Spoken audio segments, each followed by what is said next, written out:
حضرت یہ یوسف سورہ یوسف کے بعد ایک صورت آتی ہے سورہ رعد، اس میں بھی ایک خاص پہلو موجود ہے جو کہ آپ کے سامنے رکھنا ہے، پھر ہم سورہ ابراہیم کی طرف بڑھتے ہیں۔ عزیز دوستو، اقبال نے کہا تھا ایک جگہ پہ کہ خدا نے آج تک اس قوم کی حالت نہیں بدلی، نہ ہو خیال جس کو آپ اپنی حالت میں بدلنے کا۔ ٹھیک ہے، یہ اصل میں قرآن مجید فرقان حمید کی ایک آیت کا یوں سمجھے گا کہ تشریح شعری انداز میں ایک ترجمہ ہے۔ قرآن میں اللہ تعالیٰ بیان فرماتا ہے کہ ان اللہ لا یغیر ما بقوم حتی یغیروا ما بانفسہم، کہ اللہ تعالیٰ جل وعلا کسی قوم سے اپنی نعمت نہیں بدلتا جب تک وہ خود اپنی حالت نہ بدلے۔ ٹھیک ہے نا، یعنی کہ ایک بندہ، اس کو اللہ نے صلاحیتیں دی ہیں، اگر وہ خود اپنی صلاحیتوں کو پرکھتا ہی نہیں ہے، جانتا ہی نہیں ہے اور اپنے آپ کو خیر پر لانا ہی نہیں چاہتا، تو اللہ تعالیٰ کبھی اس کو عزت نہیں عطا فرمائے گا۔ عزتوں کے لیے اللہ تعالیٰ جل وعلا کا طریقہ یہ ہے کہ بندہ کوشش کر کے اس کی راہ پر چلے تو پھر اللہ تعالیٰ جل وعلا اس کو راہ پر چلنا آسان کر دیتا ہے، اور جو بندہ چلے ہی نہ، اللہ رب العزت جل وعلا بھی اس سے بے نیاز ہوتا ہے۔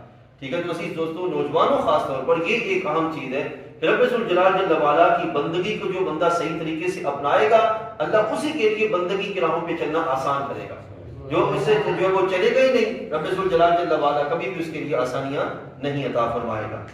حضرت یہ سورہ ابراہیم کے اندر یہ پہلو بڑا خاص ہے جو ابھی آپ کے سامنے رکھنا ہے، اور وہ ہے کہ کیا صفات باری تعالیٰ اس کا اطلاق کسی دوسرے پر ہو سکتا ہے کہ نہیں؟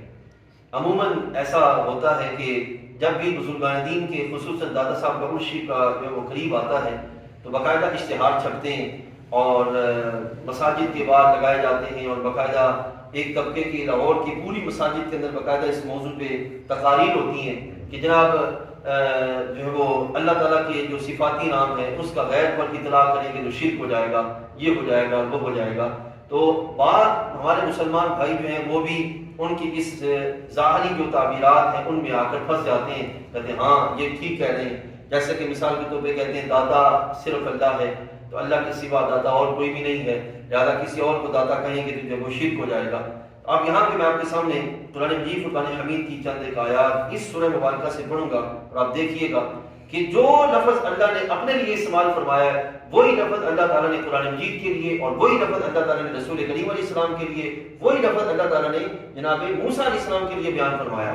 تو سوال یہ پیدا ہوتا ہے کہ اگر شرک ہے اس سے باہر، قرآن سے باہر کسی پر اللہ تعالیٰ جل وعلا کی کسی فعل کا اطلاق کرنا شرک ہے، تو قرآن کے اندر بھی شرک ہے۔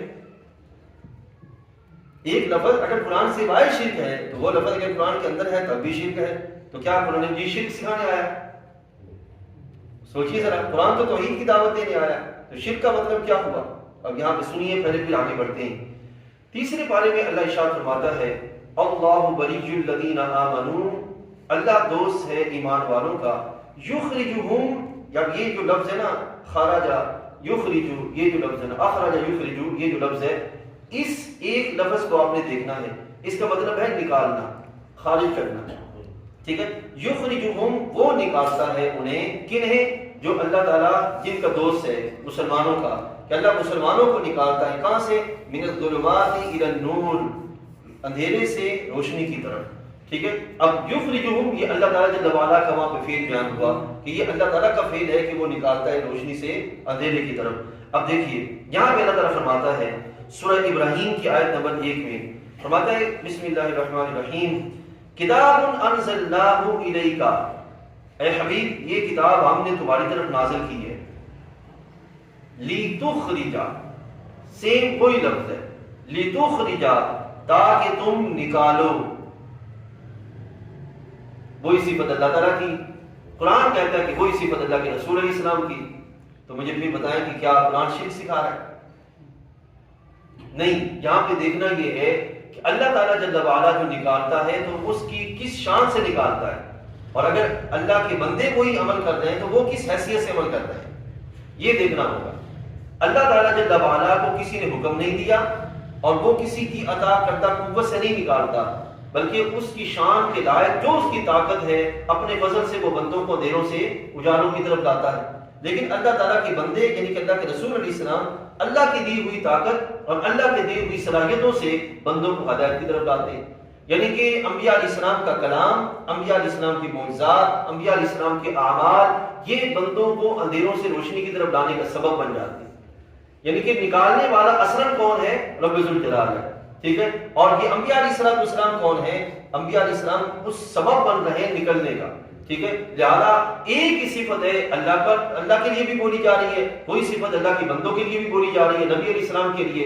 تو یہاں سے اس بات کا پتہ چلا کہ اللہ تعالیٰ کی صفات کا اللہ کے بند. اور پھر یہ یاد رکھیے دو لفظ اور میں آپ کو بتاتا چلوں. ایک ہے اللہ کے غیر اللہ، ایک ہے اللہ کے غیر، اور ایک ہے اللہ تعالیٰ کے اپنے. جب کہا جائے گا نا غیر اللہ، تو غیر اللہ سے مراد ہے مشرکین کے بت، اور وہ جتنے بھی افراد جن کو معبود بنایا گیا وہ سارے کے سارے غیر اللہ میں آتے ہیں. اور جہاں تک تعلق ہے اللہ کے انبیاء علیہ السلام اور اولیاء کاملین، یہ اللہ کے غیر اللہ میں نہیں آتے، بلکہ یہ بِإِذْنِ اللہ میں داخل ہے. ٹھیک ہے نا. اللہ کے اپنے بندوں میں داخل ہے جن کو اللہ تعالیٰ نے خود اپنی بارگاہ سے عزت و بقا عطا فرمایا ہے. ٹھیک ہے.